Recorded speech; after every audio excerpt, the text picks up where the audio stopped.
آج ہم ایک ایسی کہانی میں گہرائی تک جائیں گے جو ایک عظیم دیوار، ایک قدیم پیشن گوئی اور ایک ایسی فوج کے گرد گھومتی ہے جو ہزاروں سال سے بس اپنی رہائی کا انتظار کر رہی ہے۔ ذرا سوچئے، ایک ایسی فوج کے بارے میں جو اتنی بڑی ہو کہ سمندروں کا پانی پی جائے اور زمین کو ایسے نگل لے جیسے کچھ تھا ہی نہیں۔ یہ کوئی فلمی کہانی نہیں ہے، بلکہ ایک ایسی قدیم پیشن گوئی ہے جس کے بارے میں مانا جاتا ہے کہ وہ کسی بھی وقت سچ ہو سکتی ہے۔ جی ہاں، ان کا نام ہے یاجوج اور ماجوج۔ کہا جاتا ہے کہ یہ حضرت نوح علیہ السلام کی ہی نسل سے ہیں، لیکن ان کی فطرت وہ بالکل درندوں جیسی ہے۔ ان کی طاقت اور ان کی وحشت کی کوئی مثال تاریخ میں نہیں ملتی۔ تو چلیے اس کہانی کی جڑوں تک چلتے ہیں۔ اس کی شروعات ہوتی ہے ایک عظیم بادشاہ سے، ایک بے حد خوفزدہ قوم سے اور ان وحشیوں سے جنہوں نے زمین پر تباہی کا بازار گرم کر رکھا تھا۔ قرآن میں ان کا ذکر ذوالقرنین کے نام سے ملتا ہے، ایک عظیم بادشاہ، ایک عظیم مسافر۔ اپنے ایک سفر کے دوران وہ دنیا کے ایک دور دراز کونے میں پہنچے، دو بڑے پہاڑوں کے بیچ بسی ایک وادی میں، اور یہی وہ جگہ تھی جہاں تاریخ کا دھارا بدلنے والا تھا۔ اور وہاں انہوں نے جو منظر دیکھا وہ دل دہلا دینے والا تھا۔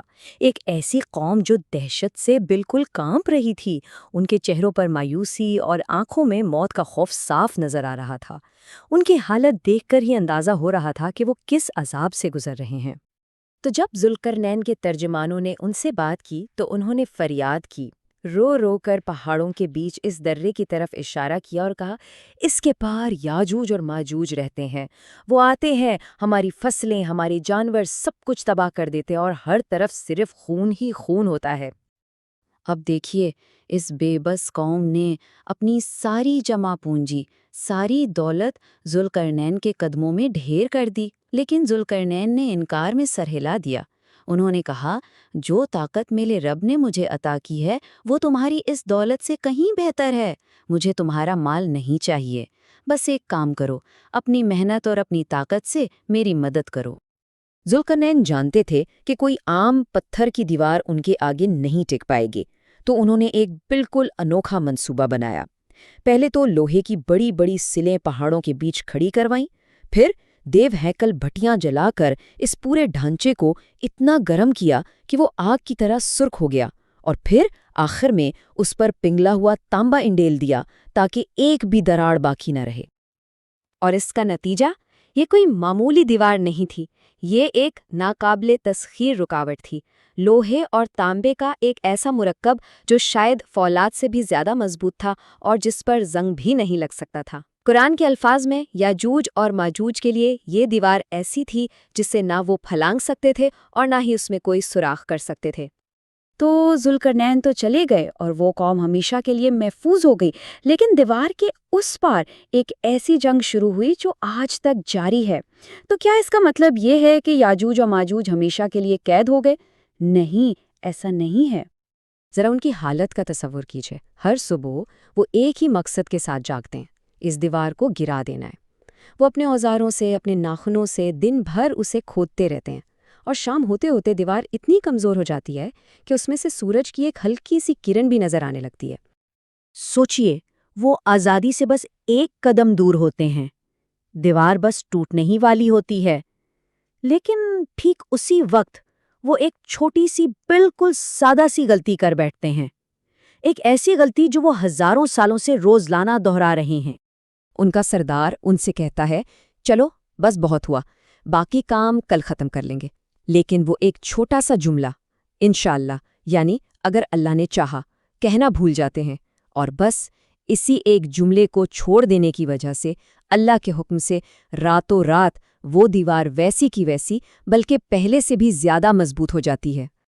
لیکن ہر قید کی ایک میعاد ہوتی ہے، ایک وقت مقرر ہوتا ہے، اور پیشن گوئیوں کے مطابق ایک دن ایسا ضرور آئے گا جب وہ یہ جملہ کہیں گے، اور جس دن وہ انشاءاللہ کہہ دیں گے، صدیوں پرانی یہ عظیم و شان دیوار ریت کی طرح بکھر جائے گی۔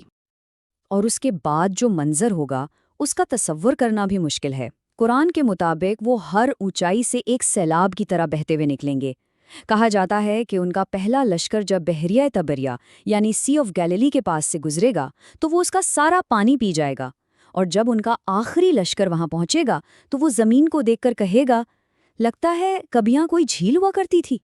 اس وقت انسان اپنی جان بچانے کے لیے قلعوں میں پناہ لیں گے، یہاں تک کہ حضرت عیسیٰ علیہ السلام جو اس وقت زمین پر موجود ہوں گے وہ بھی اللہ کے حکم سے ایمان والوں کو لے کر کوہ طور پر چلے جائیں گے۔ اور جب یاجوج ماجوج کا غرور آسمان تک پہنچ جائے گا تب اللہ کی طرف سے نجات کا وقت آئے گا۔ حالات اتنے خراب ہو جائیں گے، کھانے پینے کی اتنی شدید کمی ہو جائے گی کہ ایک بیل کا سر بھی 100 دینار سے زیادہ قیمتی لگے گا۔ اس مکمل مایوسی کی حالت میں حضرت عیسیٰ علیہ السلام اور ان کے ساتھی اللہ کے حضور گڑ گڑا کر دعا کریں گے۔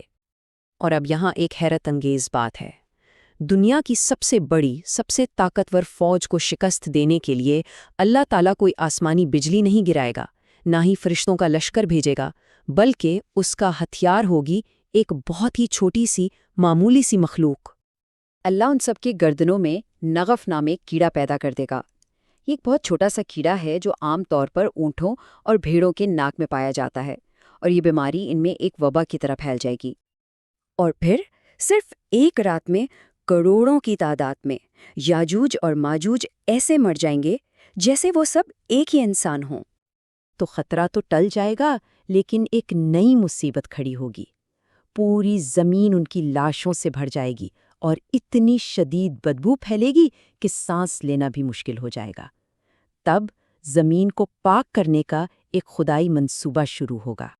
ایک بار پھر حضرت عیسیٰ علیہ السلام دعا کریں گے، جس کے بعد اللہ تعالیٰ اونٹ کی گردن جیسے لمبے پرندے بھیجیں گے۔